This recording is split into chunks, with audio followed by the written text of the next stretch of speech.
নমস্কার, আমার সঙ্গে বসে আছেন সৌম্য মণ্ডলের বাবা। সৌম্য মণ্ডলের admission Medinipur medical college round 1 WBMCC মাধ্যমে কমপ্লিট হয়ে চলে এসেছে। স্যার, আপনার থেকে প্রথম প্রশ্ন করব, যেই দিন রেজাল্ট বের হওয়ার পর থেকে আপনার এডমিশন কমপ্লিট পর্যন্ত ওনার চিন্তা থাকতে হয় যে কি কলেজ হবে, কোথায় হবে, কিভাবে হবে, এইসব আপনার কি বলা আছে এখানে?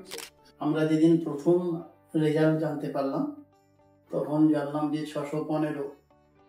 বিগত বছরের রেজাল্ট অনুযায়ী আমরা নিশ্চিত ছিলাম যে 100% যে আমরা কলকাতার কোনো কলেজ পাবো, যেহেতু ইডব্লিউএস সার্টিফিকেট আছে। কিন্তু যখন তার দুদিন পরেই জানতে পারলাম কোনো এক অজ্ঞাত কারণ, তখন দেখলাম যে র্যাঙ্ক হয়ে গেল 64,000। তখন তো একেবারেই ভেঙে পড়েছিলাম, যেহেতু আমরা ইউআর থেকে সম্ভব হবে না।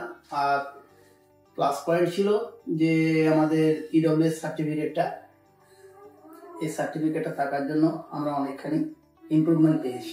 এমনি 637 না 36 বোধহয় কাট অফ ছিল এবারে, সেই অনুযায়ী দেখা গেল যে আমাদেরটা র্যাঙ্কে এসে যাচ্ছে। তারপরে ইডব্লিউএস এর যখন র্যাঙ্কটা বেরোলো তখন দেখা গেল 170 র্যাঙ্ক।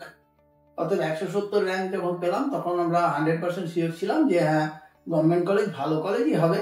তবে আমরা চেয়েছিলাম যে বর্ধমানটা হলে ভালো, না হলে আমাদের মেদিনীপুরটা কাছাকাছি, যেহেতু মেদিনীপুরটাই আমাদের হোক।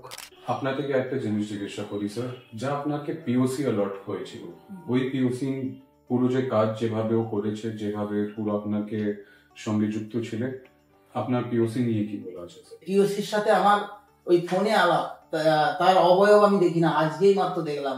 ওই বয়সে এত ধৈর্য, আমি যখন তখন ফোন করেছি, যখন যেমন ফোন করেছি, উনি হয়তো ধরতে পারেননি, কিন্তু পরে আবার কল ব্যাক করে আমাকে উত্তর দিয়েছে এবং বিরক্তি বোধ নেই, একবারও রিঅ্যাক্টেড হয় না।